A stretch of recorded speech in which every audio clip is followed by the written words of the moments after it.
like reviews. Like actually, right.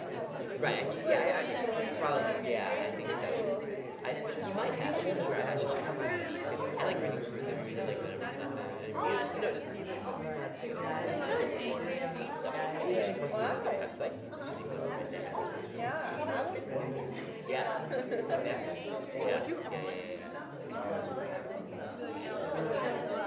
Yes, it is written by David Lincoln. Yeah. Yeah. I'm not sure what else. David Lincoln. Yeah. Yeah, his last name is Tyson. That would be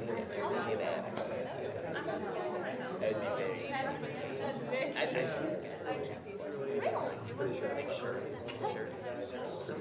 I've never heard the song. I've heard Ashley. Yeah.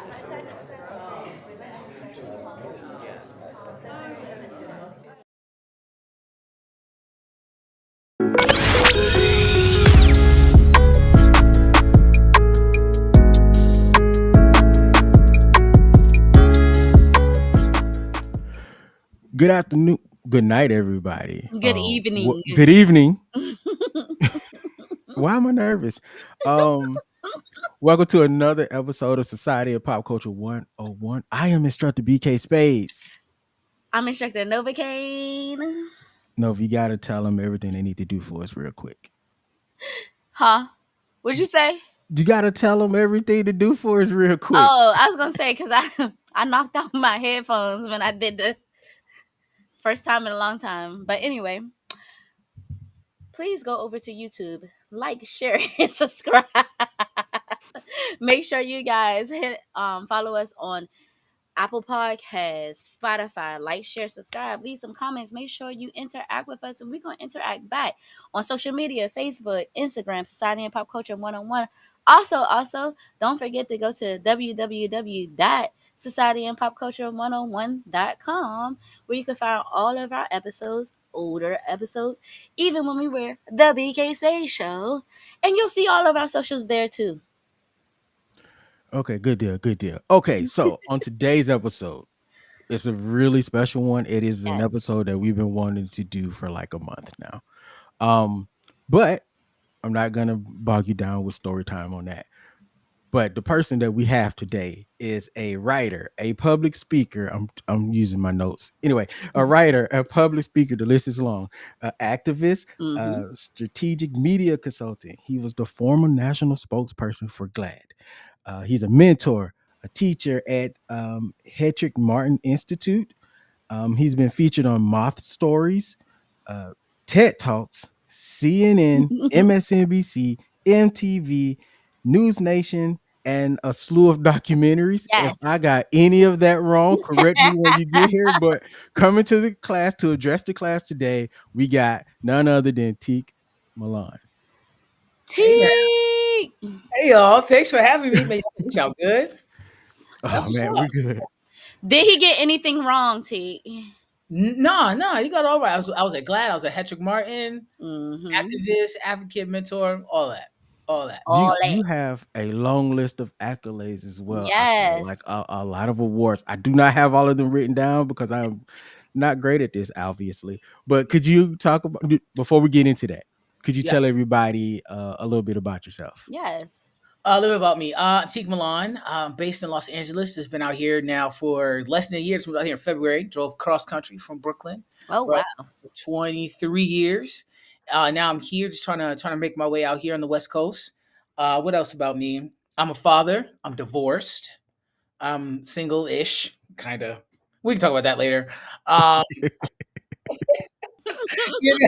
And then just as far as work, like, all the work is still working. I'm still mentoring lots of young people and older folks. I'm still out here in the community trying to advocate for the rights of trans people and Black queer people. Still helping people with their media, teaching, creating courses, you name it. I'm out here doing all of those things. And I guess, that, I know I'm a Cancer. I'm all around nice guy. Oh, you're a Cancer? Damn, are you? Oh, no, I'm a Libra. Oh. Okay. But Cancer and Libra be right here. Cancer yeah. I love you, Libra, for sure. And I have Cancer in my birth chart, so Okay. Yeah, I got some Libra in my chart too. My See, brother, my brother's a my Cancer. brother. I So keep saying this. Yeah. We right here, we right there. BK, you said you got a Cancer brother? yeah, my brother's a Cancer. Hmm. Not me. I'm Team Gemini apparently. I think you. I like But Gemini's. Apparently, ain't no apparently. I like it. what's that Gemini's supposed to get mean? that rap. Gemini's do get a bad rap, and they're actually So one of so my I favorite hear. signs. Yeah, I like them. They're good. A good crash out. I like And how we you just said talked that. about crash outs last week. I Yeah, like how a good crash out. We were just talking about crash outs last week. yeah, I like that. I like that. yeah. Sometimes you So need to. let me tell you how we stumbled. I should say stumbled. I should say Fumbled. stumbled Okay. upon you, Teak. So one day I'm minding my business, scrolling through TikTok, BK scrolling through YouTube. But at the same exact time, we both come across the poem that you did for Moth. And I messaged him on TikTok. He messages me on Facebook, and he's like, "Have you seen this poem yet?" I was like, "I've never seen this poem before, bro. Like, who is this guy? We have to have him on the show."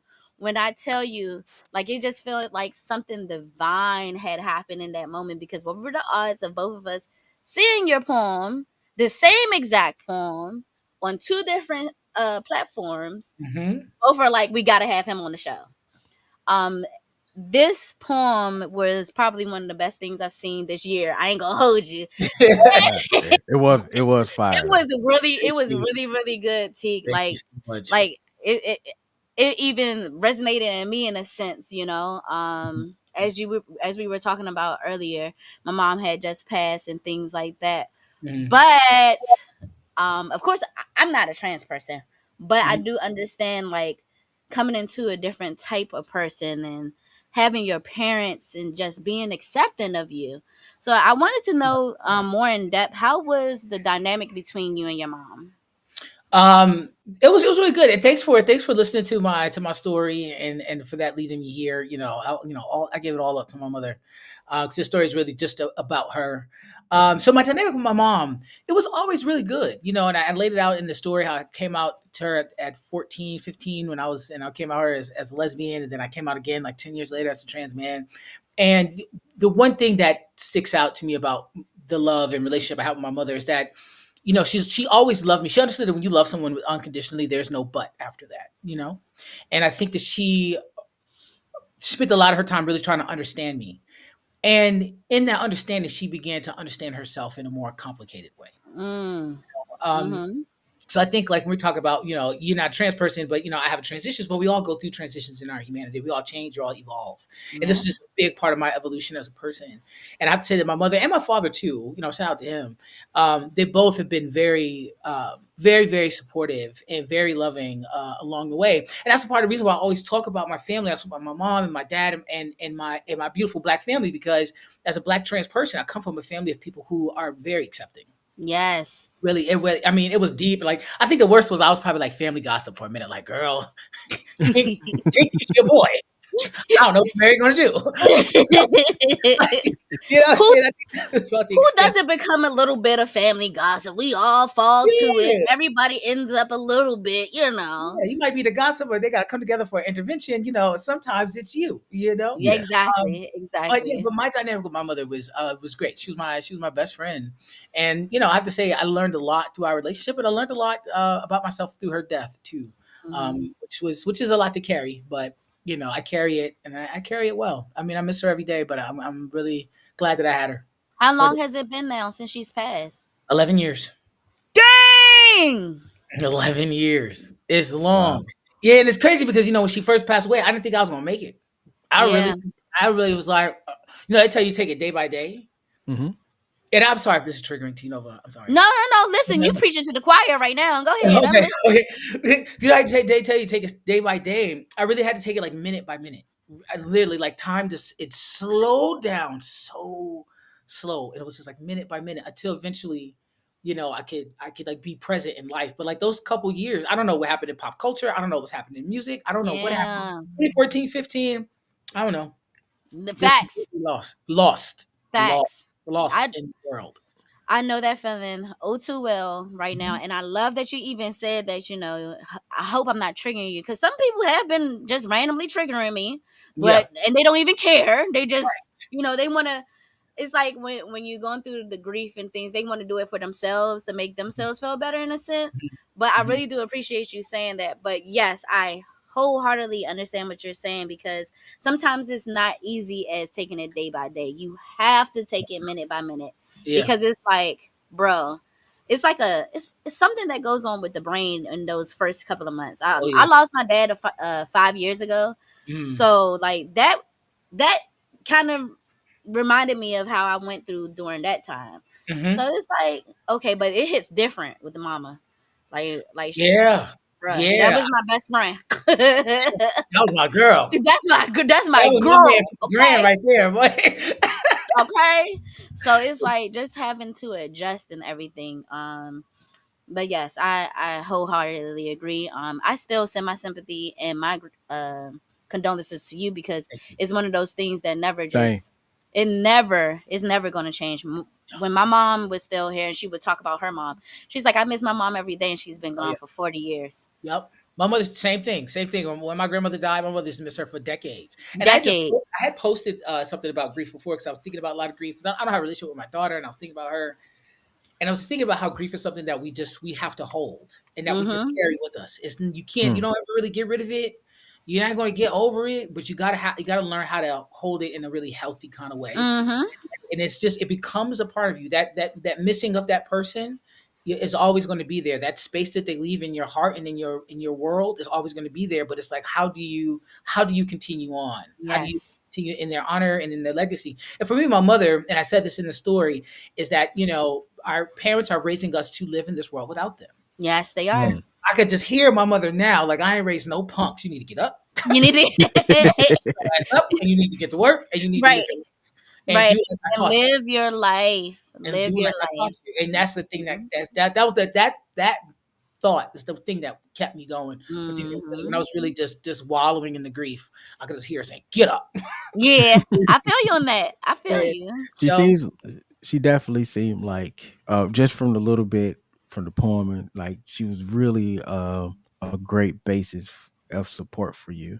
oh yeah, Um but what about, we I don't know about your dad, so I'm kind of curious, especially being a man and yeah, in that space, what was his thought process like going into my daughter is now my son? What yeah, Mhm.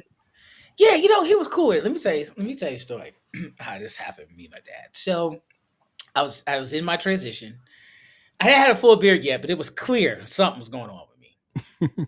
So I go back home. I'm originally from Buffalo, New York. So I take my girlfriend from Brooklyn, the Bronx at the time, and we go to Buffalo to visit. I'm at my dad's house, and we're talking, and she's referring to me as he, and my father is referring to me as she, and we're all at the kitchen table, and I just want to like just crawl under a rock, right? Because I don't know what to say. So we're having this conversation. All the pronouns are being used. So that happens. I get back home to the Bronx. My dad calls me. He says, "He now? Is that what we doing? Is it he?" And I was like, "Yes, Yes, yes, sir. that's what we're doing." He said, "Well, you got a black suit and a blue suit?" And I said, "I have a black suit." Mm. He said, "Well, every man needs a black suit and a blue suit, so I guess I got to buy you a blue suit." And then that was it. Mm. And dads have a funny way of just rolling with the punches he sometimes. just rolled with it. He just rolled with it. We haven't really had any big conversations about it. I noticed that our conversations have changed. Now it's been years now. I started my transition damn near 20 years ago. So Okay. it's been a long, long time. We talk more like friends. I feel like he protects me less. Like I Mm. remember growing up, my mother used to tell me, "Boy, your daddy could cuss like a sailor." And I'm like, "Me, my father, my weird father." Now as his son, boy, them f bombs be dropping. You know, So I'm like, I didn't so know you could talk like this. so it's just, I know you said you were the fourth daughter, so you don't have any other siblings in it. So it was just all girls. Yeah, it was four girls. Oh, so Pops was like, Oh. finally. No, yeah, yes, he was so happy. Was one son, Thank you. I love that though, because there's such a stigma behind black families not supporting their children and their transitions and then their homosexuality, anything that they don't call normal, Yeah. it's a hard time for them to accept it. I'm going to say one of my quick examples in my own family. I have a niece that's transitioning. Mhm. Um, and my niece used to be my nephew, but to respect her, I made Mhm. sure that I say niece. I make sure that I say her. I make sure I say she. Now, there is a disconnect I've noticed between like older generation with the newer generation. So, what Yeah. have you done during your advocacy to like help the older generation understand the newer generation? Mhm. It was a couple things because I had that in my family too. My grandmother was getting it wrong, and I was like, Granny, it's okay, and she was like, I don't have a lot of time left, so I need to get it right. you know, Shout saying I out had to her. Shout out to her for saying that. Yeah. shout to For Medea, making the attempt is God rest. Yeah, Mm-hmm. and you have an aunt that gets it wrong. So first, I'd say to the younger people, like first, give older people, give people grace. Mm-hmm. Give people grace, but also hold your boundaries. Give Yeah. people grace, but okay. also hold your boundaries. And then for other people, just like look at the person that's in front of you, not who you think that they're supposed to be, not how you define Mm-hmm. them, right? But how they define themselves. And it's easier said than done because oftentimes it's an internal thing where people have never taken the intentional steps or zoomed out to kind of define themselves for themselves. Mm-hmm. And I think that that's the disconnect I think with the generations, because I think with younger generations, younger people now, Gen Z and younger like millennials, are understanding and are intentional about defining themselves. Like, this is who I am, this is who I'm not. I don't have to be a Yeah. part of the system. I don't have to be a part of this institution. I think older generations weren't necessarily given that cultural latitude to do that. So Mm-hmm. it comes from an internal Mm. place. So give them grace, but hold your boundaries, and they just have to be better. See the person in front of you. Yeah. My mother and her sister used to practice. They role I play. remember that. I Yeah. remember that. They would role play. So just be intentional about respecting the person that you love. That's Yeah. it's not like I knew who you were. No, That's who I was. that's who I was. And if you That's can't who get I who I was. am now, then you can get away from me straight up. And I'll say Period.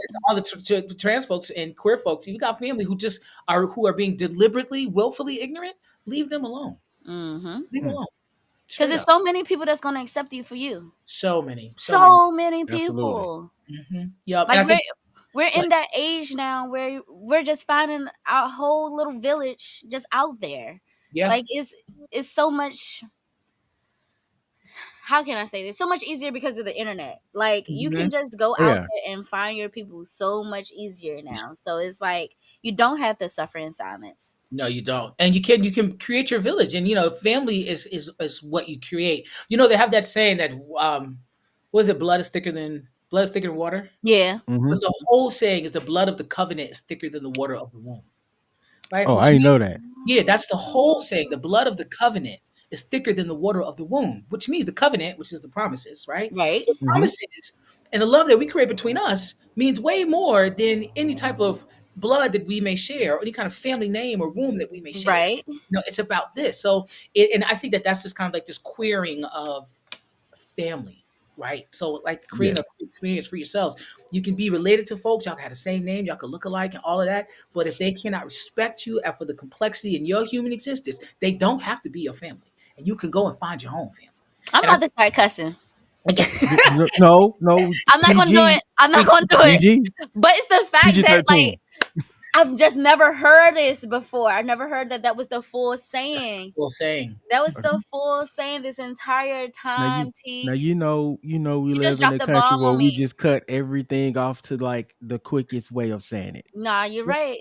Yep, and it's a power grab too. It's a way Yep. to blood is sticking away. It's a way to keep people focusing on your family. What if your family's full of a bunch of doofuses, a bunch of goofballs and scammers, and a bunch of homophobes? No, I ain't got to Mm. hang out with y'all. I cut family off quick. I love y'all, but that Quick, Yeah. don't mean I won't just disappear from y'all for a while because I will. I've done Holla it. back. I'm going That's a to good. celebrate. I think that's a good segue to my next question. mm-hmm, I kind of want to move into faith because I kind of heard a little bit mm-hmm, about your faith within your poetry mm-hmm, and some on your TED talk as well. mm-hmm. Um, so how does your transition and all of that and your advocacy impact your faith? Because I know as a person of faith, Mhm. You know, I be in church, all right. Same. I know that a lot of times people aren't accepting, Yeah. and they could be confused, or they just think you're like a demon baby or something. So how do you combat that? How do you like A demon baby. navigate? You know, people say stuff. How do you navigate that world? Yeah, I don't live in that world. I don't really know. I don't really. My faith. First, shout out to Middle Church. Middle Church is the church that I'm a member at. I was baptized, and it's a very inclusive church. And the way the theology is positioned is that we understand that Jesus was a man of the people, and Mm, Jesus would have been a protester.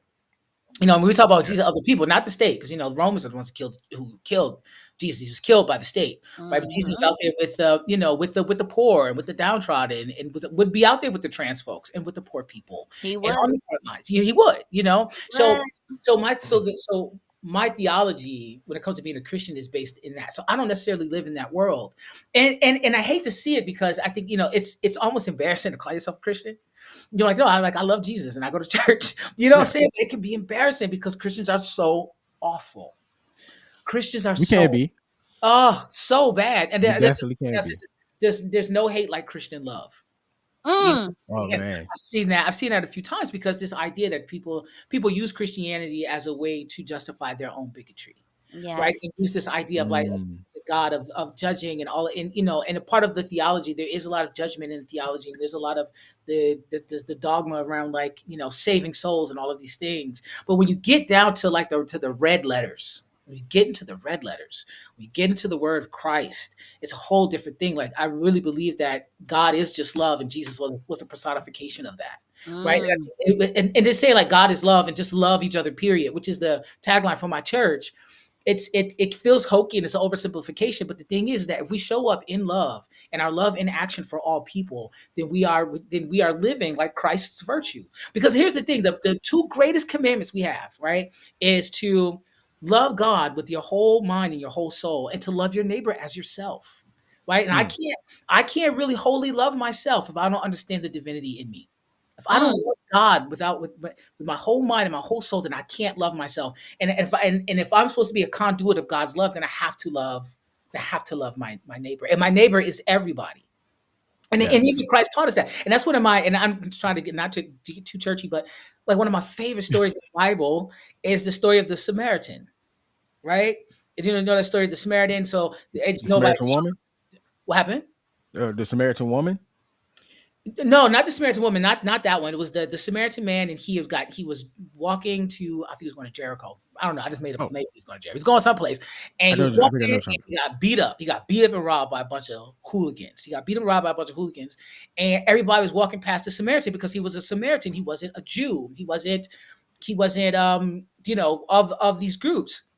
And so everybody's walking past him, like so a rabbi walks past him and a priest walks past him or whatever. Well, there's no priest at that time, but a rabbi walks past him and a judge walks past him. And Christ is like, well, why don't you help this person? They said, because that's not my neighbor.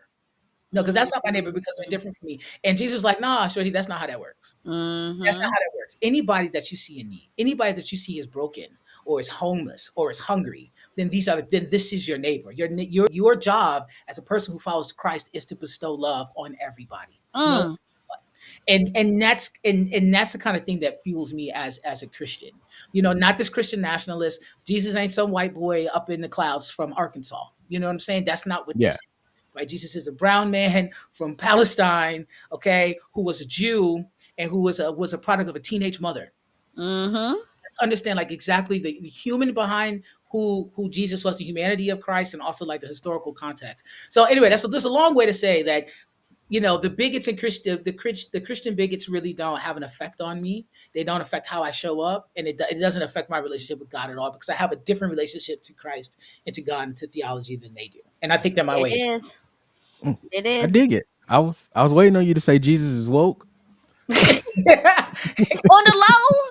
I mean, he listen. was. On the low. He was. On the If you really low. get into it, yeah, Yeah. On the low. yeah. And that's my problem with Christianity. I was raised in a Christian church Mhm. household, but like growing up and things, I've kind of strayed away from it because it's just been so many different things that I didn't agree with. But Yeah. I have my own relationship with Jesus, with God. Mm-hmm. And the way you just like laid it out just now, like it kind of made me want to go to your church. Like Yeah, it's y'all good. y'all meet every Sunday, right? And listen, every Sunday, virtual churches at 8:45, or no, wait, 11:45 Eastern. 11:40. Okay, 11:45 Eastern. Oh, that's that ain't Org. nothing. Yeah, Shoot. Hey y'all. check us out. And Hey your NASA. faith is your faith, and nobody can tell you otherwise. Period, Nessa. Your Yeah, faith is your faith. And I think that's where a lot of people are missing it in this country of today. Because as you can see, as we can all see, yeah, I mean, it's at, wild out here. It's the at wild, the wild end of the west. day, if you're not living for the true heart of Christ, then I don't know what you're doing anyway. Yeah. It's a waste of time. You Especially like when you you say said, you're it's a the Christian. Christian bigot, the national yeah. Christian nationalists. They kind of skewed the message for political gains, man. So Yeah, they did. They did. And here's the thing, and I'm not one of those Christians that like you got to be a Christian. You know, you can be whomever. You can follow whomever, because I think it all leads to the same divine source. You know, what Yeah. I'm saying, the God of the Yeah. universe, right? And Yeah. Christianity is one way to get to it. Islam is one way to get to it. Judaism, Buddhism, all of these are ways in which we can find our way to the source. But Yeah. the thing is, believe in the source and find your way to the source, and try to live in alignment with it. And the source of life is not bigotry, is not hatefulness. The source of life really is just love. It really is. There it is. You know, and I think that the God of the universe is just love. There it is. It's the highest vibration. Nova King, Oh, you have the next question, ma'am. I don't know which way to go now. Shoot. We just went to church for a hot little second. I'll, we did for real. I'll amen. take the next question. Amen. Um, Amen. Go ahead, BK. so we're a pop culture podcast, so Yes. Mhm. let's talk some pop culture here. Ooh, okay. And I want to talk about trans representation because I know here recently Netflix and not to bring up old buddy from X name, Twitter. Oh, that guy. Mhm. He kind of focused his He's an attacks alien. on a older cartoon that Mhm. featured trans people. So I kind of want to get your thoughts on the representation of trans in media today. Oh, that's a big question. So my thoughts on it. We got time.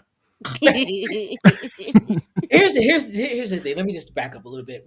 I think there came a tipping point, right, where trans folks, we were very, very visible in media. This happened about 10 years ago, because I was a part of that machine of making sure that they had equal representation and fair representation. And I was all over the TV, and Laverne was on TV, and Laverne Cox, shout out to Laverne, was on the Shout cover out. of Time magazine, the trans tipping point.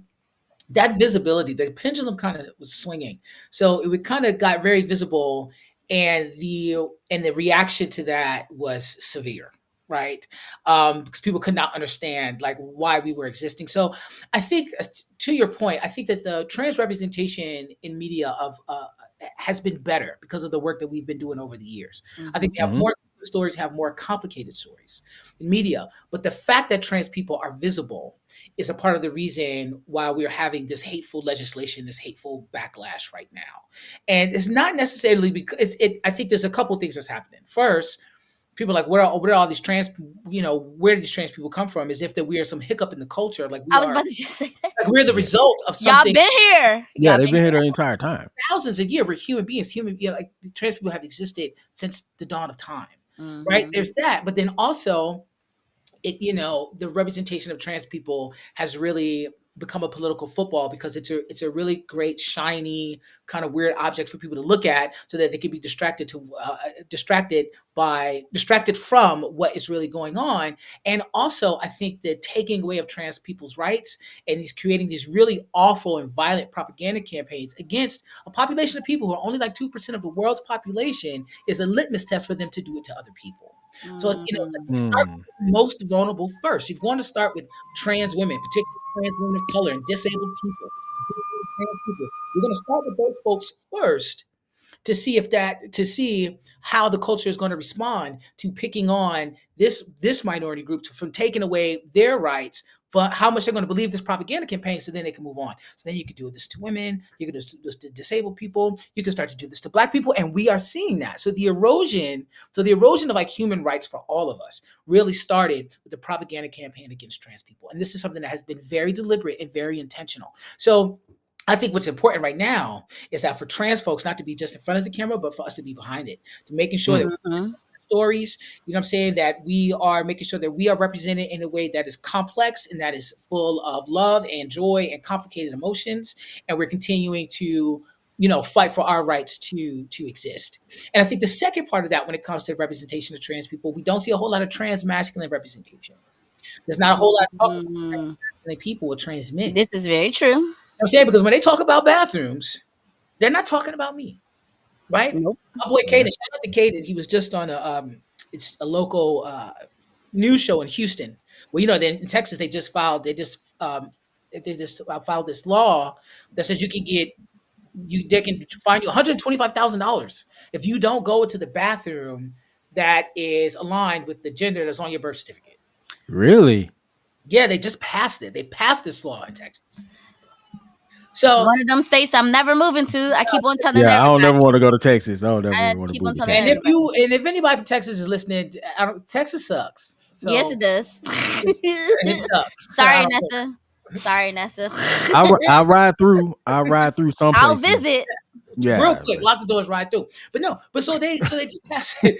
They just passed this bill. But here's the thing: they're doing it because they're saying that they're trying to, protect women and girls. But women and girls are not complaining about trans women in bathrooms. Trans women have been going to the bathrooms with other Exactly. women, and you don't want me to go into the women's room, the women's locker room, because there's an F on my birth certificate. You don't. You don't. And the Mhm. thing is that the reason a part of the reason we don't see a lot of trans masculine representation in trans men in media is because we disrupt the narrative. We really disrupt the narrative that you're Mhm. doing this because you're trying to protect women. No, you're not. You want to look at people's parts. You want to be the judge of who is woman enough and who isn't, who's feminine enough, who isn't, because things like this are going to hurt me.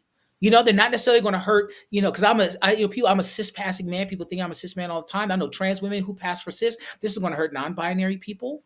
This is going to hurt Mhm. people with like, who have hormones imbalances with like PCOS. This is Mhm. disabled people. You know what I'm saying? This is going to hurt a very particular type of human being on the spectrum. You know what I'm I saying? agree. And that's what it's about. It's not about protecting. It's about evaluating and saying who is valuable or not, and who has right to space. So I think that's another thing that I can say about trans representation in the media, is that there's not enough trans masculine representation. And that's because we disrupt the narrative, and also because masculinity isn't commodified and consumed in the same way that femininity is. That's true. They oh feel like man, their masculinity is threatened really, really badly right now. Hmm. For what? Nobody taking nothing from you. Mm. Nobody taking I nothing from you. I always say making I space would for other people don't take space from other people. It It doesn't. don't. no, it doesn't. It doesn't. It don't. I would reckon to say that a lot of I the reckon. men, yeah, I reckon, I'm from Alabama. Sometimes it slips through. Um, I think sometimes men, when they see a trans woman and Mhm. then they become attracted to the trans woman, now they're questioning themselves. That So doesn't make them less of a man, though. Like it that's the it problem. doesn't. It doesn't. But I'm a dude. I know dudes sometimes they have those moments, when you have those conversations with other men. Yeah, We say stuff like that sometimes. Toxic And I masculinity. is it is it toxic or is it just fear of like the society that we live in? Like, cause listen, you always get told what your manhood is supposed to look like. that's true. And Listen, I think toxic masculinity isn't necessarily like inherited of men, of cis men or trans men, but it is the culture. I think, listen, I am team. I'm gonna be. I'm team men are trash. And I get into. I get into it. I really am. I am. I am. Just oh, like I'm not mad at it at all. I think the just same way like I'm seeing sometimes. like all white people are racist and all men are trash, and I'm men, right? And Mm-hmm. the thing is that in the same way, like with white folks who have not taken the intentional steps to like deconstruct like their whiteness and understand the privilege that they have and not move in it. Right, Mm, those folks are dangerous, and I don't mess with white people who haven't done it. The white people in my life who I love have done that work that they need to do, and men need to do the same things. Particularly cis men facts. who are born. Mm-hmm. you're born into a society that tells you have all these entitlements and you're this and you're that and you're not this and you're not that. You have to take the intentional steps to deconstruct that and not live and work from those places of privilege. Because as men, particularly as black men, if we're working from those places of privilege, then we're not working in solidarity with our women. We're not Mm-hmm. working in protection and solidarity of our children or to the advancement of our families or our communities. So it's really, really important for us as black men to get under all of that toxic shit. 'Cause a lot of that, sorry. No, You're it's fine. fine. It's That fine. was the one. That Okay, was that was that good. was that That was your one. That was your one. okay, And good. it's just the S one. It's only the S one. The No, S one you is were fine. on the roll. You were on the Yeah, roll. the S one is fine. Okay, I'm sorry because They might you not even know. pick it up. They might not even pick it up. Okay, okay, good. Because I was talking fast. Um, That'd be all right. That's yeah, that New York coming out right there. that's that. We get going. You know what I mean? But no, but I think that's really important for us to get under those things because a lot of those things are rooted in white supremacy. A lot of the toxic Mm-hmm. masculine things that we see, particularly amongst black men, is rooted in white supremacy. But getting back to when it comes to trans women, first off, trans women are women, and if a man sees a woman, you're attracted to her. You're a man who's attracted to a woman. Doesn't make you any less than. Doesn't make you anything other than a man who's attracted to women. But you have to first understand that trans women are women and some men and a lot of men can't get no let me not say a lot of men can't get around their heads around that publicly. You know, That's what I was Mm, thinking. That's what I was gonna say. okay, publicly. the girls get the boys. Okay, Mm-hmm. they got boyfriends and they have lovers and they have sugar daddies and they have friends. But the heartbreaking thing about this is that so many trans women are just loved under the cover of night. You know, Mm-hmm. they don't go to movies, they don't go on dates. You know, so there's a lot of that happening, and it's heartbreaking. 'Cause some of the most brilliant and most beautiful and brave people that I know have been trans women, have been black trans women, who I think deserve to be loved out loud. Out But loud. but it's the culture. And here's another thing too. I think that there are more men who are on the sexuality spectrum than not. You know, I think that we oftentimes, it's okay for a woman to like you have an experiment in college, or to like, oh, I dated a girl for like a quick second, you know what I'm saying? Yeah. Or, you know what I'm saying? And to kind of and be like, or I've had this loving relationship with another woman, or if I had a great sexual relationship with this person, and she can kind of talk about it, and it'd be okay, and it'd be fine. But Men, if a well, the man, man said it because men are doing it at the same rate. At the same mm-hmm. rate. Like, please, please. They're having their experiences with other men. They're having loving relationships. They're having their fun, sexual, kinky times, but aren't allowed the space to like breathe it in and to say that I can do this and I can still be a masculine person. I can do this and still be straight or however you want to define. I think that manhood and masculinity is just so small. It's so small, and when you create this a small vessel for humanity that is so big and so complicated, you create monsters out of people. Facts. This When is you how say so small, you mean like the space for it. the Like space to be we like can't add masculinity. anything in there. Yeah, masculinity is like, oh, you gotta like blue and you gotta like sports and you gotta be aggressive and you can only feel like anger and lust and you can't ever Mm-hmm. be scared and you can't say that a man is attractive and you can't like niggas men every now and then or you can't you just you gotta be just so small. You have to be so small in order to be a man. And I Mm-hmm. think that men we deserve more space I to agree. explore our Yeah. humanity, not I just your agree. sexuality, but to explore your humanity. And we perpetuate the smallness of manhood, and then we create Mm-hmm. monsters out of our men, and it's awful.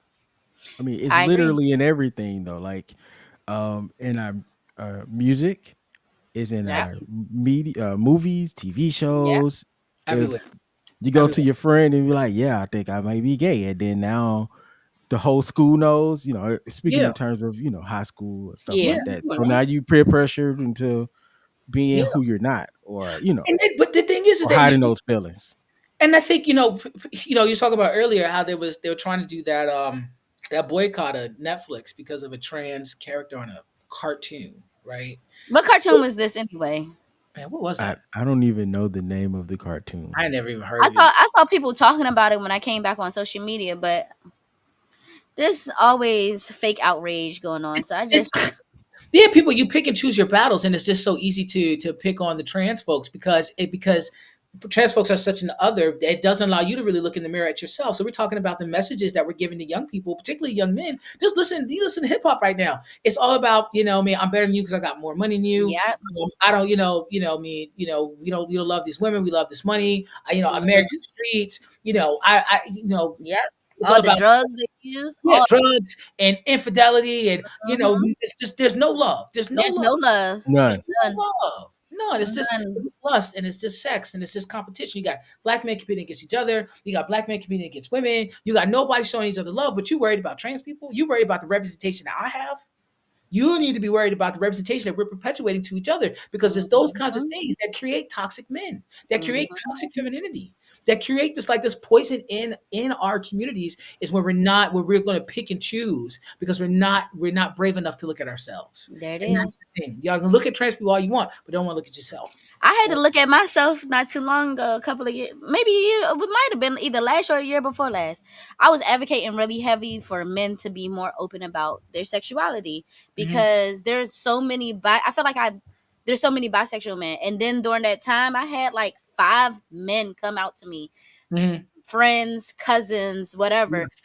Oh, I'm bi, and I was like, okay, cool, whatever. And then Yeah. as soon as I started talking about it publicly, I had someone was like just assumed that my husband was bi. And I was Mhm. like, nah, he ain't with that gayish. And then I had to check Yeah. myself. Oh Oh, shit. I had to check myself because it's Mhm. like, even if it was, it's none of their business. But at the same time, like, it would be okay because I accept it. Yeah. Yeah. It would be okay. So Mhm. it's like we have to look into ourselves with a lot of the any of the spectrums, whether it's Yeah. sexual, physical, Whatever. mental, whatever it is, Yeah. because there's no black and white to anything that we're doing in this world. no, No, it's not. absolutely not. Yeah, the thing is when we watch other people's expansion, we're able to see people living their authentic self, people coming out as bisexual, people being trans. It calls us to do something. Like you said, you know what I'm saying? So somebody said that your husband bisexual, yo, he not with that gay shit. That called you that moment. Like you Mm-hmm. have this conversation, people feeling comfortable enough with you to come out to you as bi, and then it called to you to say, there's something that I need to get under to. And a lot of people Exactly. aren't ready to do that. A lot of people Mm-hmm. that, but we have to. And I think that's for me. That's why I always say like the trans experience is about the future. I think that trans people are the future, and the queer experience is because the queer experience. You don't have to be a trans person or a gay or a queer person to have a queer experience. I think the queer experience is about reflection and defining yourself for yourself, saying that the person I am is tethered to my spirit, not to whomever you think I'm supposed to be, Mm-hmm. because of how I look or because of my skin or because of whatever. This is exactly who I'm going to be. This is the man I am. This is the woman I am. This is the person that I am. Right. So I think a queer experience calls us to task to show up for ourselves in a really real and scary and authentic way. Mm-hmm. And I So think you're that saying, I'm sorry, you're saying the queer experience is more than just a sexuality because because I mentor kids from time to time too, and I've had conversations, not anything recently, but I do remember having conversations years ago with kids where they were not the kids necessarily, but the parents around those kids where they were concerned about the sexual aspect of it Mm-hmm. because it seems like when the younger generation hears about who they supposed to be, mhm. um, it always seems to go into the sexual nature. So how do you combat that? I guess would be the thing they would be Wait, worried about as parents. what's your question? So you're saying so what you find with parents is that what's coming back to the sexual thing? Well, when they hear about the kids being or wanting to be gay or trans or lesbian, it Yeah, always seems to be about the sexual aspect of it versus, say, emotions Themselves. or feeling it or yeah. feeling their emotions or learning something about themselves. Okay, So but I guess my question to that would be, would the parents still feel the same way if their child came to them and they were straight? probably not. Okay, I right. mean, let's just be honest here. Like That's the part. even That's when the you watch part. TV and media now, the biggest argument for most parent groups is remember Steven Universe? I don't know if you Mhm, guys I got a kid. So mhm, at the time when Steven Universe was getting big, so he watched it. And I ended up watching it too. Great show, by the way. One of my Love it. favorite shows. Um, a lot of the parent groups were worried about the same sex dancing and the the tone of it because it can be a little risque at times. But they're not worried about any of the risque stuff that happens in the other cartoons and yeah, movies the with straight straight stuff. people. Yeah, I mean, listen, I'm a big old queer and I'm trans, and I grew up seeing nothing but straight people doing straight people things, and none of that really rubbed up off on me, in a real way. So I think that would be my question: if you would have a problem with it, if they're seeing like heterosexual coupling Right. or loving relationships, then what's the problem here? And the problem is because you have some internalized homophobia. And you know what happens with parents? You say that to them. It's like, no, I'm not homophobic, I'm not transphobic, but I don't want that for my child. So I want them to have a good life. I don't want people to treat them a kind of way. But it starts at home. You know what I'm saying? Mm-hmm. I talk about my mother. The reason I have such a good life and have been okay is because I got loved at home. You got loved at home. Anybody tell me nothing. My mom and daddy love me. My sisters don't play about me. Like, so, you know Mm-hmm. what I'm saying? So it starts at home. You're the youngest too, right? I'm the baby.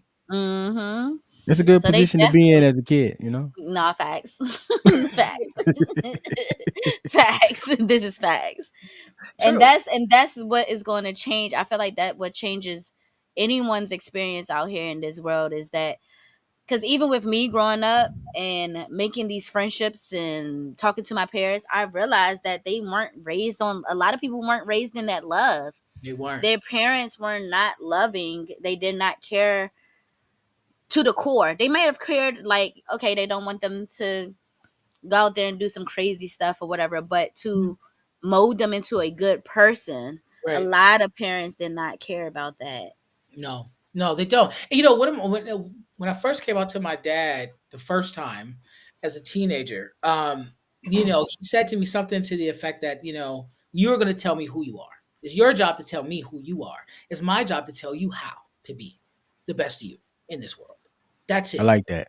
I like And, that and too. and that's it. Let your kid tell you this is who you are. Okay, I'm gonna show you how to live your life in love and in honesty and be transparent and have some integrity. If you're going to be gay, if you're going to be trans, if you're going to be feminine and masculine, if you're going to be, I don't know, if you're going to be nerdy into this, if you're going to be whomever you are, you tell me who you are, and I'm going to show you how to be the best version of yourself. And I think that Mhm. as parents, we could just internalize that and kind of and let go, because our children are not ours. They don't belong to you. They belong to themselves. They belong to God. They belong to themselves. So Mhm. the idea is to raise, healthy adults who don't have to get over their childhood, right? There it Yeah. is. Healthy adults that don't have to get over their childhood. This person, they're going to tell you who they are, and who your kid is may be something totally different than who you thought that they were supposed to be. Yep. Okay, you know who I thought you were supposed to be. This is who you tell me. This is my weirdo ass kid right here. Here they are. Let me teach this little weirdo how to be a good person. Mhm. You know what I'm saying? And Mhm. that's it. Really? I, Mhm. Let as a go. parent of two teenagers now, I think Mhm. at some point, because again, so many kids around were exploring with their sexuality. Mhm. I had to also. My daughter was asking me questions when she was younger about this stuff because she wanted to learn about it because all her friends were saying these type of things. She was like 8, 9, Mhm. 10, maybe. And so that was like those moments where, like you said, you had to like kind of check yourself a little bit because Mhm. I was like, I don't think I would know what to do because she was asking. I was like, I don't know. Like, you can't ask me nothing like that because I'm gonna be honest with you. I don't know how I would react Yeah. if that were Mhm. you. I really wouldn't. Would you say Mhm. if So that were you, like, if your kid was gay? yeah, yeah. So she was like 9 asking me this stuff. And just because all her friends were talking about it. So she wanted to know too. And I was People, like, you'd be surprised how early children realize it. Like, I have a gay friend. We knew he was gay since we were in the second grade. Like, it was no surprise when he came out. Like, Yeah, I do. I kids know just like be girls when knowing. I was 6, 7. Yeah, kids just be knowing. Like, yeah, it's a I will natural. say It's like some a natural thing. Like, it's not a something lot that of just, kids do be knowing though. they A be lot of kids do be knowing. knowing. They be Yeah, knowing. the thing is, because kids are human beings, and it's also like, I think it's adults to like differentiate ourselves from like having like having a romantic emotional life and having a sexual life. 19-year-old kids don't need to be sexualized. They don't need to be sexualized. Right. At the same Right. That part. time, they still are developing their emotions. They're developing romantic emotions. They're developing attraction. That doesn't mean sex. It's a different part of their humanity. It's a different part of their Yeah. emotions. So let them, the gambit. Okay, you like this one, you feel okay. We don't have to sexualize it. Just, roll with it. And I think that's the separation people aren't understanding. They Hmm. want to group everything into one, and it doesn't work that way. Yeah, and Right. that's We the weren't part. exactly taught that. when it goes to like seeing like like queer gay people on TV, straight folks' mind first automatically goes to sex. But when you see heterosexuals, you don't automatically go to sex. You know, oh, this is a loving relationship. They're creating Mm-hmm. a family. You don't see that when you see with the gays and the trans folks. All you think is sex, and that's because, and going back to talk about media representation, it's important for us queer and trans folks to tell our stories because we are so much more than who we are bumping our parts with. You know, Yeah, Yeah. just like you as heterosexuals, you are so much more than who you sleep next to, that's who you facts. attracted to. That Like is it's facts. so much more to your humanity, and it's so much more to the love and the loving romantic relationships that you create. Mm-hmm. There's more to just sex that you have than just sport. Mm-hmm. Sometimes it's a sport. Y'all are married, so but you're not a married person, Well, you're not a married person, or I don't know. or if you're just single, I think we're getting into the weeds on that one a little bit. I don't I don't know. know. I'm divorced, so don't let me even. Whatever. But you know what I'm trying to say. No, I'm hip. T. I wasn't We married got all my you. We life. got you. I wasn't married all my Yeah, life. see what I'm saying? It's an exchange of love. Yes, But it's yes, hard for people to see that because they have these internalized ideas about queer and trans people. But we create really loving romantic relationships and families, and really boring families that are full of like love. Like it's not all like leather and kink and sex. Like stop it. facts. I I agree. kind of blame How to Get Away with Murder for some of that. Like, I don't know what it was about ABC at that time. Anytime they featured a gay couple, man, it was just They was in it. on site It's every almost time. now that you're saying it, it's almost like how it was in the '70s with the black exploitation films. Mm-hmm. Mm. It's almost the exact same. Like we Yeah, were hoes and pimps and yeah, drug addicts, and that was it. We yeah. we But couldn't be superheroes. We couldn't be doctors. We couldn't yeah. be everything else. Yeah, but and I think a part of that goes back to that tipping point because when How to Get Away with Murder and that all Shondaland was out, that was around the time there was a lot of work happening around the visibility of queer people and of trans people, and I think that's one of the first places that people go to normalize because you'll see heterosexual couples, they come in, they start snatching each other's clothes off as they hit the door, like, and we know that don't work like that in real It life. don't. It never And happens. like, wait a minute, give me a second. And- You offer me for a minute. They brush all the whole breakfast off the table. For real, you No, ain't always nobody got to throw doing the that. dishes off the table. No, That's a nobody's doing Groceries are prerequisite. way too expensive. I wish some woman would. Ma'am, you buy me. You about to buy me some more groceries. You know that. You know what though? That's why I appreciated. Taking my stuff on the floor. right. That's why I You know what? You appreciated eat it. Laverne Cox. That's why I appreciated Laverne Cox in How to Get Away with Murder. I mean, not How to Get Away with Murder, Orange is the New Black. Orange is Yeah, new black. Mm-hmm. yeah, Because it's like when she showed up, it it was a different vibe. It yeah, was like they raised the game a little bit with the storytelling. Like you finally got a chance to dig into who she was and get yeah, into her emotions and understand why she was the way she was and the motivations of the character. And I'm kind of disappointed that we don't have because at that point I'm thinking like, okay, we're gonna see yeah. it mellow out a little bit. Mm, But I don't think we ever got to that point, which is kind of sad, Yeah. yeah, honestly. for sure. Yeah. All right, so I have no other questions about the main stuff, I but got one. Novocaine got one more. Not for the main stuff. No, I, no, no. The I was next going the to go next into. segment of this Okay. show, the end of this show, you got to Yeah, end because it we, right. we about to wrap it up. Okay. So we're taking it back. We are taking it back. We used to always ask our guests to name their top 5. Originally, it started with top 5 rappers. You're from New York, so you probably do have top 5 rappers of all time. So, but He if was you, like, he was about to be insulted, like, yo, You know, as a hip hop journalist, right? That's what I should do. that's where it come from. That's where it originated right there. But if you didn't want to do top 5 rappers, you could also do top 5 musicians or entertainers of all time. All time, go. Okay, so I'm gonna do top five rappers of all time. All time. your personal all time. Your personal all time that you My personal, my personal. Okay, this is in no particular order. okay. Okay. Black Thought, Nice. Steph, Nice. Lauren Hill. Okay. Um, Okay. those are 3. I want to say Ludacris just to give some props to the South because Ludacris Thank you. is a lyricist. He really I've been is. saying that. I be saying that.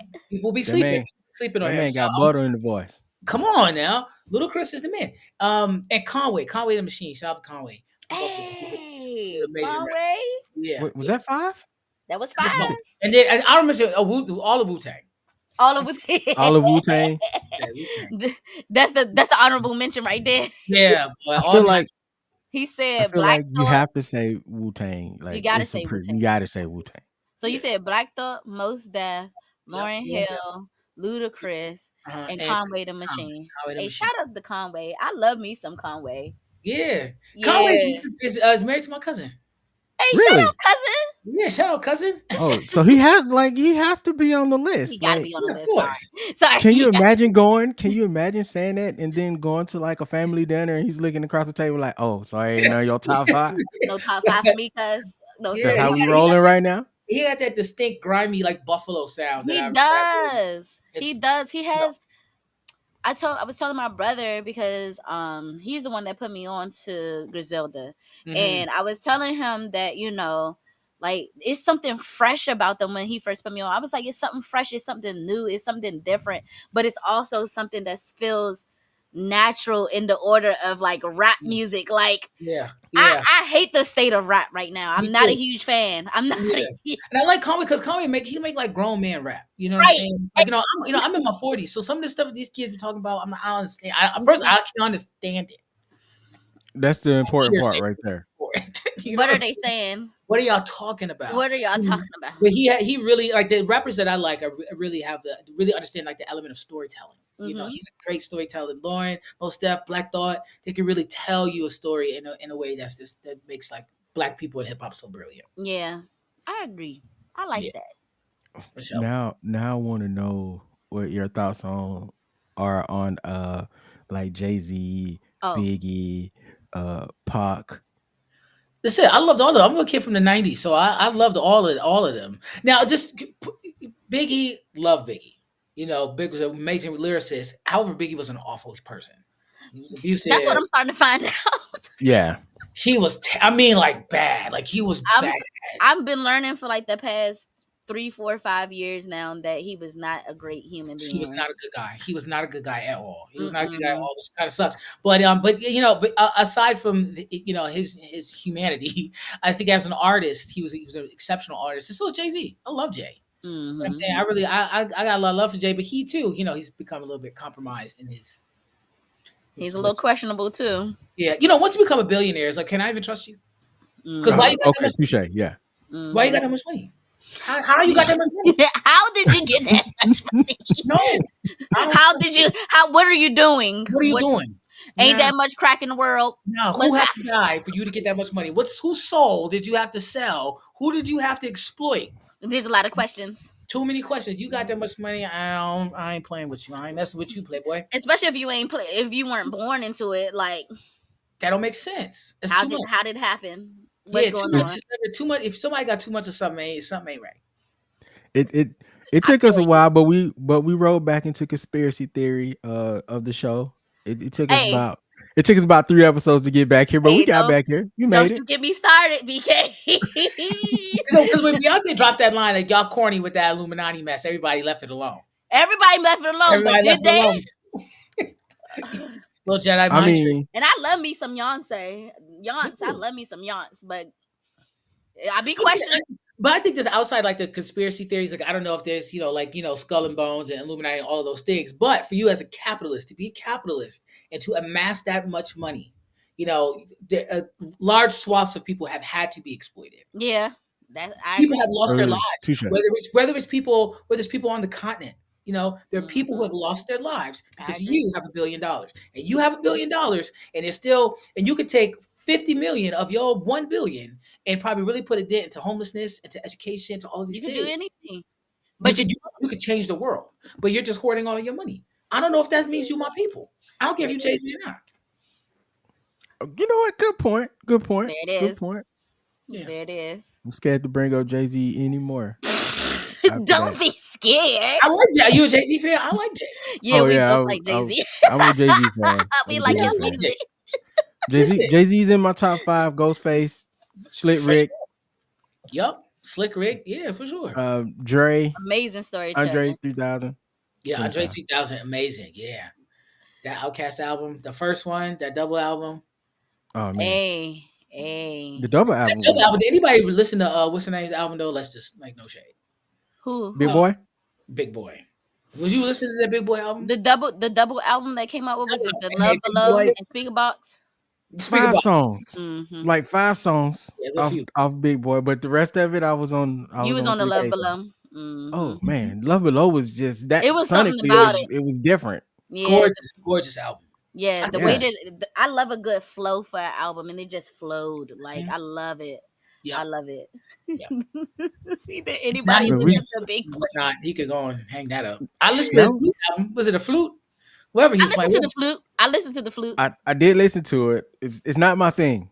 Not It's my not thing. my thing. I It think people was just trying to like it because it was him. I was like, this is trash. it was decent for a flute album. It was not the best because I listen to like that type of music because I get into yoga. Mhm. So I listen to that type of music, but it could have been better actually. It wasn't bad, You're If I'm but nice. gonna listen to some wind albums, some wind instruments on an album, I'm going Kenny G. I was saying, put some kids. Somebody's been playing that bad boy for a minute with all the Yeah, buttons. yeah. I mean, big ups to Dre. You know, you got to learn something new. it sounds I like he get needs it. a little bit more practice. I ain't gonna hold you. He needs I ain't practice. gonna hold you. It did A sound little like bit. just a little bit. There was like this. It was like 2 songs though that he was snapping on, but that was just 2 songs. I was like, Um, I played through it one time. I was working. I was like, okay, I did. You got my spins. You got my spins. I'm done. yeah, I've contributed. I am done. I think we talked about it on an older episode where we were like the BK Spade show for like 5 minutes, and I was like, "This ain't for me. It's not for me. It's not for me." Turn it off. Turn it off. Yeah, I don't think I listened to the whole track. rip the cord out. Rip the cord out.